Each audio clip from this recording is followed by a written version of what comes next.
شرفت قبلها الصومالية دي أدوني سئل إلى الموقال كشرقري أو كمل نقوم كخفوت أبوه رئيسا يا الله يا مسلمين يا صوماليين مشاهدين الكرام يا صومالي ما توحلوا بقى قبليني صومالي شرفتوا إنا إلانو وحا أركي أو أن أركي قبلها قار إنا بالود استعمالا تاسمو ونكسا والك الصومالي وإنا قورك فضيان نينكا دو وحباها يسنحيتا وإن لو قوريا أو قبل الغضرة تاسنو وحي كو إيماني سو أنكو ليهي وحاربنا قبلها الصومالي شرفتوا إنا إلانو داد كان إنا ترمان أو أي بطان داد كان إنا hormar sameeyaan in xumaanta laga fogaado in wanaag loo dhawaado waxa leeyahay gabdhaha Soomaaliyeed waa sharafteena waa cooradeena waa indhaheena waa mustaqbalkeena waa waalidkeena waa ehelkeena waa qaraabadeena waa caruurteena waxaan maqlay in gabdhaha Soomaaliyeed qaarkood gabdha kamid ah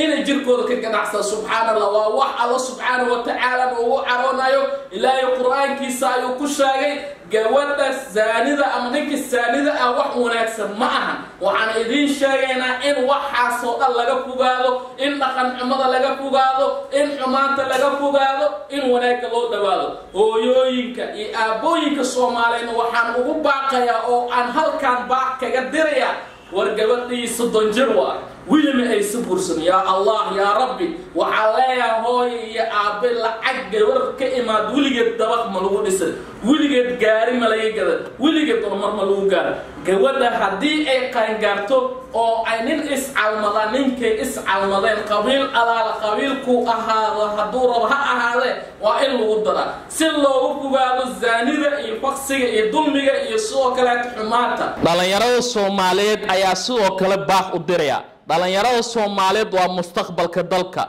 waa uwadkii dalka waa uwixii dalka waa dadkii loo baahnaa wadanka inay ka fikiraan aayihiisa mustaqbalkiisa ma ahan in ay balwad qaarkood ay u jeestaan qaarkood qabiil ay u jeestaan qaarkood qabyaalad ay u jeestaan qaarkoodna wanaaga ay ka fogaadaan dhalinyaro rag iyo dumarba wax walba oo aad tahay meel walba aad joogtaan waxaan idin sheegaynaa dhalinyarada Soomaaliyeed in ay ka shaqeeyaan horumarka dalka in ay ka shaqeeyaan waalidiintooda siday wax ugu qaban lahaayeen in ay ka shaqeeyaan uwadkooda mustaqbalka siday wax ugu qaban lahaayeen intaas oo dhan waa in ay ka fikiraan oo ay ka shaqeeyaan haddii intaas ay sadicin waxa leenahay taasi ma aan wax macquul ah waqtigaada yaa lumisay dhalinyarnimadaada yaa lumisay fasahaad iyo sidoo kale dulmi iyo qabyaalad iyo isku dir ayaa dhaxda kaga jirta tan markaa gasho kale waxa u badan waxaad arkaysaa xumaan qabyaalad nin inaag la isku diraayo laba naag la isku balaminaayo